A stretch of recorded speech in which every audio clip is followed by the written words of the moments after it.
everybody, welcome back to Bug Weed Mart's Tip of the Month. It's July. We're in the dead of summer here. Monsoon is just around the corner. And by now you've got plenty of time to see different weeds and grasses coming up throughout the summer. We had those late rains in the early part of June that really spurred a lot of growth that we didn't expect to see. So, how do I know what to put into my tank sprayer to kill those weeds?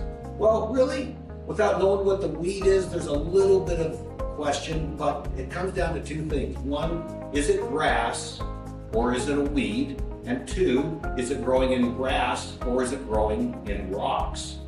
If it's growing in rocks and we can spray, the overspray hits rocks, we really don't have anything to be concerned with killing wanted vegetation. So we do have some products that are great, but just about anything green you spray, grass or weed, or even some plants, it'll penetrate. The sun will cook it through the plant and photosynthesis and take that weed down.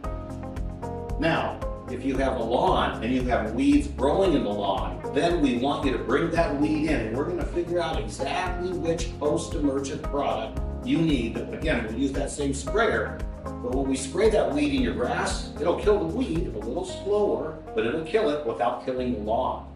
So, post-emergents for your lawn that keep the weeds out, post-emergents for grass and weeds in areas like desert or rock or dirt. We can help you with any of your post-emergent needs. Come on in and see us.